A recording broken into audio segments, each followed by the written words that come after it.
एक नियम बना लो, 12 महीने शिवरात्रि आती है, हर महीने शिवरात्रि पड़ती है, महीने में 2 बार प्रदोष पड़ती है। या तो प्रदोष का नियम बनाओ या शिवरात्रि का नियम बनाओ। एक होता है शमी का पौधा, एक होता है मंदार का पौधा। मंदार जानते हो सब लोग? बोलो तो जम के। सफेद आंकड़ा भी उसको बोलते हैं, मंदार भी उसको बोलते हैं। मंदार का पौधा और एक होता है शमी का। कहते हैं जिस व्यक्ति की जिंदगी में केवल घाटा ही घाटा लिखा हो, दुख ही दुख लिखा हो और कई साल हो गए हों किराए के मकान में रहते हुए या तकलीफ को भोगते भोगते, परिवार में कहीं सुख है ही नहीं, 2 पौधे को याद रखना। और दोनों पौधे की कथा हमने पूर्व में सुना चुके, मंदार और शमी।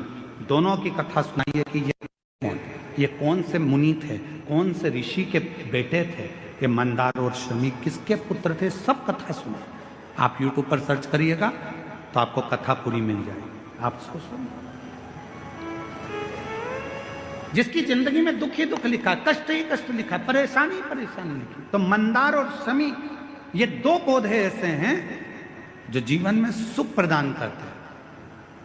एक काम करना चालू करो, थोड़ी सी मिट्टी शमी के पेड़ के नीचे की और थोड़ी सी मिट्टी मंदार के पौधे के नीचे की, दोनों को लाओ, अच्छा मिलाकर उसका एक शिवलिंग का निर्माण करो और उस शिवलिंग का पूजन प्रदोष काल में शाम के समय शिवलिंग के सामने 2 घी के दिए जलाकर, जैसी घर में पूजन करते हो वैसी की वैसी पूजन करो, आरती करो, थोड़ा सा भोग लगाकर निवेदन कर कर उस शिवलिंग का बाद में विसर्जन करो।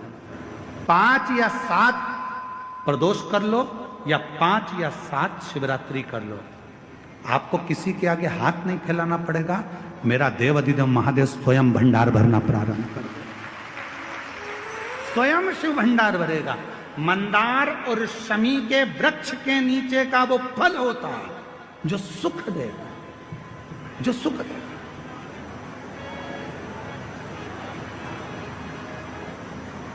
जो हमें आनंद प्रदान करता है। मंदार मतलब आप लोग जानते हो, वो सफेद आंकड़े की जो जड़ होती है, आंकड़ा होता है, उसके छोटे छोटे फूल होते हैं मंदार के, भगवान शंकर को चढ़ते हैं। और शमी की पत्ती तो आप लोग जानते ही हो, शमी का पत्र, इसके पौधे के नीचे और उसके पौधे, इसका वृक्ष और उसके वृक्ष के नीचे की थोड़ी थोड़ी मिट्टी प्रदोष काल में या तो प्रदोष हो या शिवरात्रि हो, दोनों को मिलाकर उसका शिवलिंग बनाकर उसकी आराधना, उसकी। शिव महापुराण कह रहे शमी का वृक्ष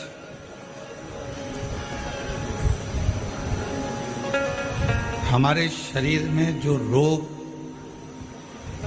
होता है, उस रोग के जितने भी तत्व होते हैं उनको शमी का वृक्ष खींचता।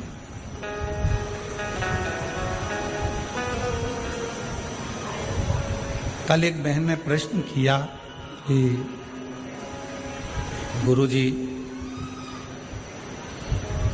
आपने कहा कि शमी का जो वृक्ष होता है वो बड़ा हो जाता है, बड़ा होने के बाद उसको घर में नहीं रखते, छोटा पौधा, छोटा सा पौधा घर में रख सकते। और वो छोटा सा जो पौधा है उसको तो हम घर में रख सकते हैं, पर वृक्ष, शमी का वृक्ष जितना बड़ा होता चले जाता है तो उसको घर से अपन रखते नहीं, उसको फिर कहीं बगीचे में या कहीं एकांत में या जहाँ उसकी जरूरत है वहाँ उसको लगा दिया जाए। गणेश पुराण में एक बात आती है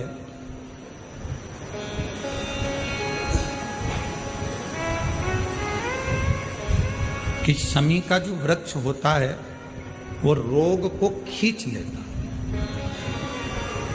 बीमारी को खींचता। तकलीफों को खींचता, दुख को खींचता, शरीर के रोगों को वो खींच लेता। तो शिव महापुराण की कथा में और गणेश पुराण की कथा से एक बात सीखने को मिलती है कि पौधा छोटा रहेगा तो आप उसका पूजन भी कर सकोगे, पत्ते भी ले सकोगे, शिवजी पे भी समर्पित कर सकोगे। और घर के अंदर यदि कोई तकलीफ में है, कष्ट में है, तो उसके दुख को भी वो खींच ले, उसके कष्ट को भी वो खींच ले,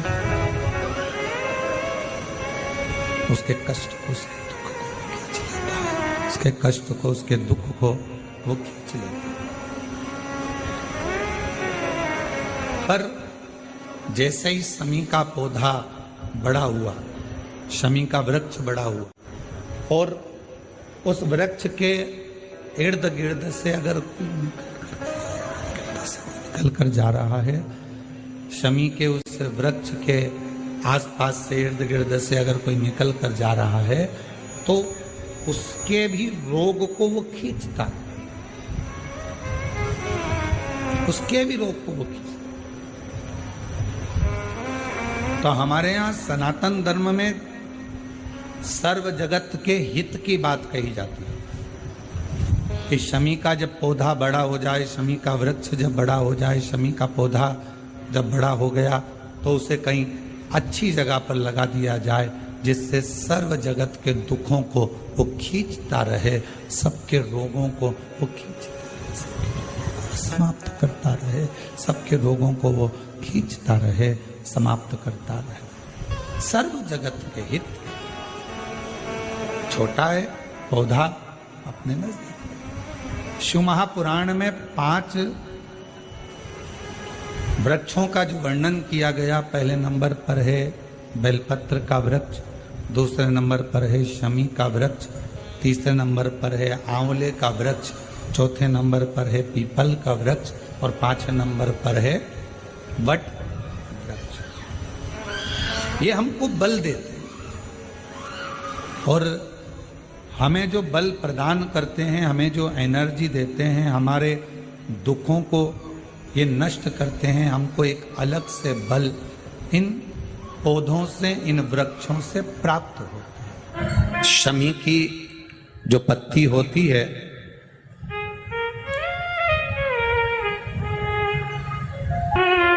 शमी की जो पत्ती होती है,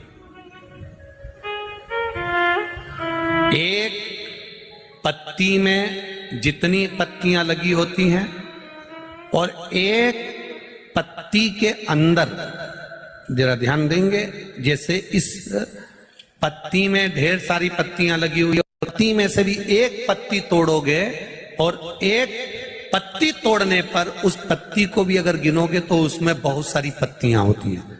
आज प्रयास करना, अगर कहीं आपको शमी की पत्ती मिले तो जैसे ये पत्ती, इस पत्ती को तोड़ा गया, इस पत्ती में से एक पत्ती निकाली गई और एक पत्ती निकालकर आप धीरे से रखना, उसमें भी बारीक बारीक बारीक बारीक बारीक बारीक बहुत सारी पत्तियां नजर आती हैं। शिव महापुराण की कथा कहती है, जो सोमवार की अष्टमी हो या प्रदोष का व्रत हो या 12 महीने की शिवरात्रि हो या किसी भी दिन प्रदोष काल के अंतर्गत शंकर भगवान को एक शमी का पत्ता कोई भूलवश भी समर्पित कर देता है, तो जितनी एक पत्ती में पत्तियां होती है और उस पत्ती के अंदर भी एक पत्ती को तोड़ने के बाद जितनी पत्तियां होती है, उतने जन्म मृत्यु लोक में मनुष्य के नहीं होते। 84 लाख योनियों में से वो योनियां कट जाती हैं और देव योनि प्राप्त हो जाए। एक शमी पत्र की इतनी महत्वता है।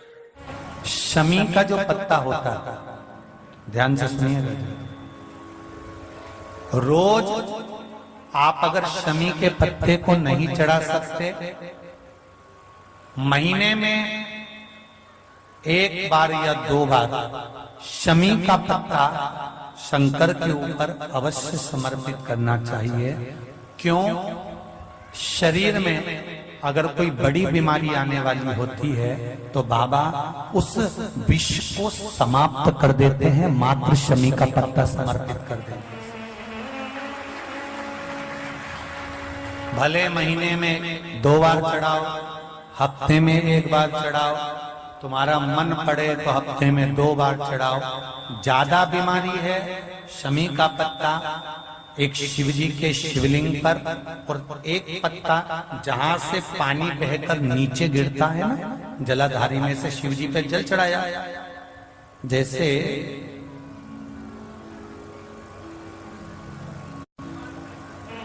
ये शिवलिंग, इस पर जल चढ़ाया तो ये पानी बहकर नीचे आता है, तो जहां गिरता है एक पत्ता शिवलिंग के ऊपर और एक पत्ता जहां से जल नीचे गिरता है वहां। अगर ज्यादा बीमारी है और ऐसा लग रहा है कि डॉक्टर कह रहे हैं कि तबीयत ज्यादा खराब हो सकती है, जांचे जाएगी, ये होगा वो होगा, तो एक पत्ता शमी का ऊपर, एक पत्ता जलधारी जो बहकर नीचे आती है पर चढ़ाना। शमी का पत्र रोग मुक्ति के लिए जब चढ़ाया जाता है तो भगवान शंकर का अवधूतेश्वर महादेव का नाम लेकर चढ़ाया जाता है। कौन सा महादेव? जम के बोलो जरा। अवधूतेश्वर महादेव का नाम लेकर चढ़ाया जाता है।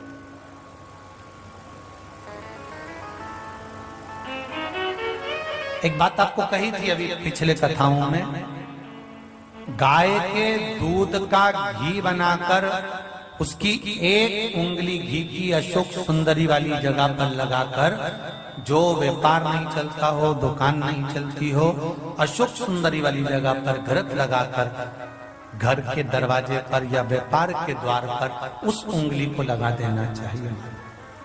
घृत पर होना गाय के घी का। गौ माता कल कथा में कहा था, एक दिया बेलपत्र के नीचे और एक दिया, बोलो बोलो जम के, अपने दरवाजे के राइट भाग में प्रदोष के दिन, प्रदोष काल में लगाना चाहिए, जिससे शंकर भगवान नंदी के साथ जाएं, तुम्हारे दरवाजे पर दिया लगा हुआ देखें तो शंकर भगवान नंदी शिव जी से कह दे, ये रोज मेरे मंदिर में आती है, ये रोज आपके मंदिर में आके 1 लोटा जल चढ़ाती है, आज दिया लगाकर बैठी है, आपका इंतजार कर रही है, इस पर दृष्टि फेर दो, कल्याण कर दो। दृष्टि फेरो, कल्याण।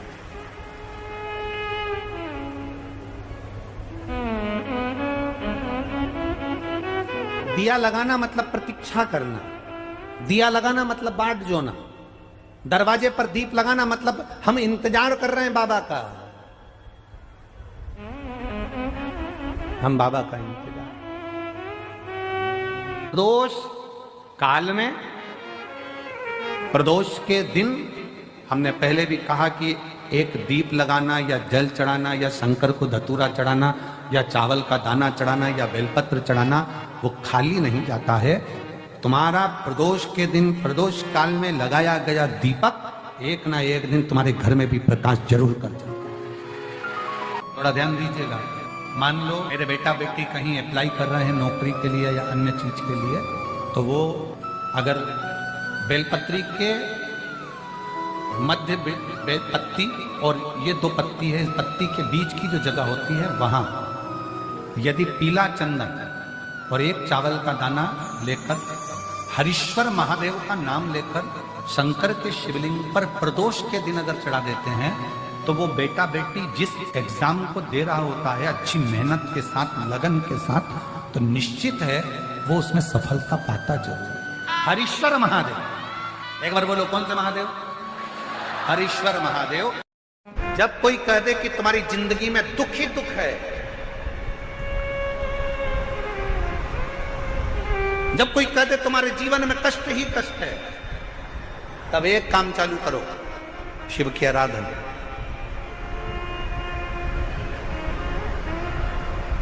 तब एक काम चालू करो, भगवान शंकर की आराधना।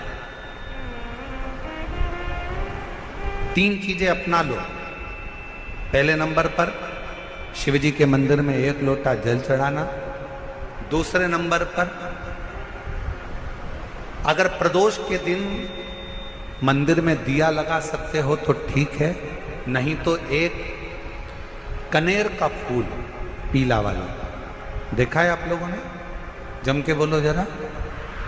पीले कलर का कनेर का फूल, एक प्रदोष के दिन, प्रदोष काल के समय पर अगर दीप लगा सको तो ठीक है, नहीं तो एक कनेर का फूल पीले कलर का शिव जी के अशोक सुंदरी का स्पर्श। अशोक सुंदरी वाली जगह मालूम है ना आप लोगों को?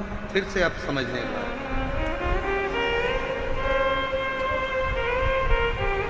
ये शिवलिंग, जलाधारी, ये चरण, राइट में गणेश जी, लेफ्ट में कार्तिकेय जी, मध्य भाग में जो एक मोटी सी लाइन होती है वो अशोक सुंदरी का स्थान होता है। जहां पर शिवलिंग रखा हुआ है ये पार्वती जी का हस्त कमल। शिवलिंग के ऊपर जो कलश में से एक एक बूंद पानी गिरता है वो शंकर जी की 5 लड़कियां, जया, विषहरा, शामली बारी, दौतली, देव। शिव जी के 6ठे नंबर की लड़की अशोक सुंदरी मध्य भाग में। जब एक कनेर का फूल प्रदोष के दिन, प्रदोष काल में अशोक सुंदरी वाली जगह पर स्पर्श कराकर शिव जी को समर्पित करना। 3 क्रम है, अगर बन सके तो करो। पहला 1 लोटा जल चढ़ाना।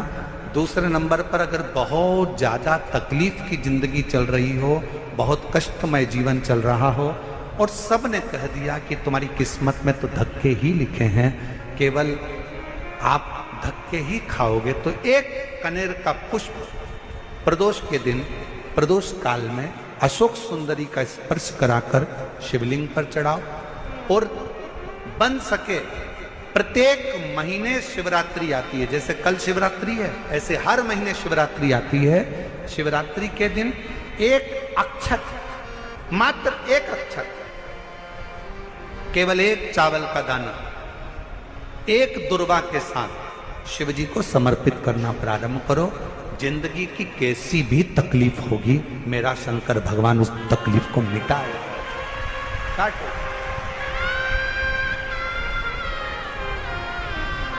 शिव की आराधना और दिल से बाबा को पुकारते रहो। श्री शिवाय नमस्तुभ्यं, श्री शिवाय नमस्तुभ्यं, श्री शिवाय नमस्तुभ्यं, श्री शिवाय नमस्तुभ्यं। उसको पुकारते रहो, दिल से उसको विश्वास के साथ पुकारो। पार्वती जी के भाग्य में लिखा था कि इनको जो पति मिलेगा वो नग्न वेशधारी मिलेगा, जटाजूट वाला मिलेगा, भस्म रमाने वाला मिलेगा, पर उन्होंने, पार्वती जी ने शिव जी की आराधना करना प्रारंभ करी। और जब भगवान शंकर की आराधना करना प्रारंभ करी तो भगवान शंकर ही उनको पति के रूप में मिल गए। और जब स्वयं देव अधिदेव महादेव हमारे भाग्य में अगर आ जाते हैं तो बाकी के भाग्य की सारी रेखाएं अपने आप सीधी हो जाती हैं। सब रेखा शिव को पुकारो।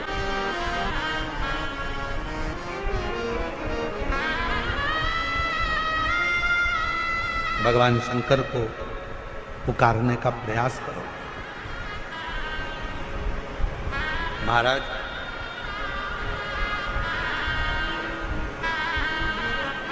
शिव महापुराण की कथा एक बड़ी सुंदर बात कहती है, बहुत सुंदर। जिसके दिन खराब चल रहे हो ना, तुम्हें मालूम है कि तुम्हारा रिश्तेदार के दिन खराब चल रहे हैं, उसकी तकलीफ की जिंदगी चल रही है, उसको कष्ट है। हम जानते हैं कि दिल्ली वालों को इतना समय नहीं है, मुंबई वालों को इतना समय नहीं है, बड़े बड़े शहर वासियों को इतना समय नहीं है, पर शिव महापुराण की आज की बात को लेकर जाना। जिसके दिन खराब चल रहे हो, तुम्हारे रिश्तेदार, तुम्हारा कुटुंबी, मोहल्ले में किसी के दिन अगर बेकार चल रहे हो, बहुत कष्ट के दिन चल रहे हो, तो उससे कम से कम 1 दिन में 2 बार जरूर मिला करो। क्यों? उसके दिन भले खराब चल रहे हैं, पर एक न एक दिन मेरा बाबा उसका हाथ पकड़कर उसको उन्नति की सीढ़ी पर जरूर चढ़ा। अगर किसी के दिन खराब चल रहे हैं तो उससे 2 बार मिलो। अगर किसी का स्वास्थ्य खराब चल रहा है तो उससे 3 बार मिलो। चिंता मत करना, छोटी सी बीमारी है, ठीक हो जाओगे। चिंता मत करना, ऐसी बीमारियां तो आती रहती है, टेंशन मत लो। किडनी खराब हुई है, लीवर बेकार हुआ है, शुगर हो गई है, थायराइड हो गया, कैंसर हो गया, क्यों चिंता करते हो? 3 बार मिलो। किसी के दिन खराब चल रहे हैं तो 2 बार मिलो, किसी का स्वास्थ्य खराब है तो 3 बार मिलो। और घर में अगर बुजुर्ग माँ बाप हैं और उनके प्राण छूटने का समय है तो शिव पुराण की कथा कहती है उनकी सेवा में 24 घंटे लग जाओ। 24 अपने बुजुर्ग माँ बाप की सेवा में, अपने बुजुर्ग माता पिता की सेवा में हर घड़ी लगे, हर पल लगे। प्रदोष का दिन हो और प्रदोष काल में आप अपने घर से जल और एक हाथ में घी का भरा हुआ दीप लेकर जिस दिन शंकर के मंदिर में जाते हो, शंकर को जल चढ़ाकर हाथ का स्पर्श जलाधारी पर कर कर शिव मंदिर में दीप प्रज्वलित कर देते हो, 26 प्रदोष का पुण्य फल उसी क्षण प्राप्त होता है। 26 प्रदोष का फल एक ही दिन में, एक ही क्षण में प्राप्त हो जाता है। 26 प्रदोष। निवेदन सभी श्रोता बहन भाइयों से, कथा आस्था चैनल पर जो सुन रहे हैं, फेसबुक यूट्यूब पर जो सुन रहे हैं और पंडाल में बैठकर जो सुन रहे हैं, जिस दिन दिल से हारो ना,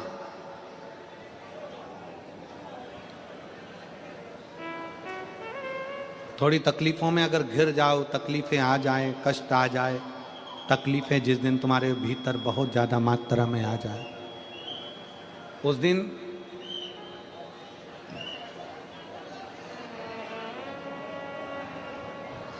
तीन बेलपत्र, एक बेलपत्र में पीला चंदन, बीच वाली पत्ती। जिस दिन तुम्हें लगे कि मैं बहुत दुखी चल रही हूं और मेरा काम हो ही नहीं रहा, बहुत तकलीफ की जिंदगी चल रही है, कोई हाथ पकड़ने वाला नहीं है, कोई संभालने वाला नहीं है और बहुत तकलीफ हो रही, बहुत तकलीफ।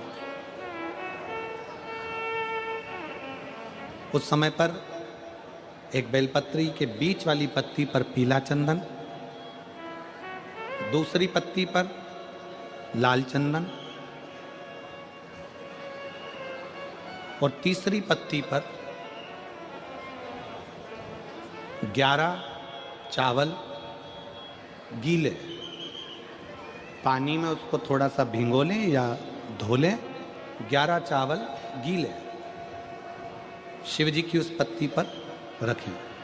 सबसे पहला पीला चंदन का बेलपत्र, दूसरे नंबर पर लाल चंदन का बेलपत्र, तीसरे नंबर पर जो 11 चावल आपने धोकर रखे हैं वो हाथ की हथेली में रखना है और हाथ की हथेली में रखकर अपनी कामना कर कर भगवान शंकर से विनय कर कर पंचाक्षर मंत्र नमः शिवाय या षडाक्षर मंत्र ओम नमः शिवाय या श्री शिवाय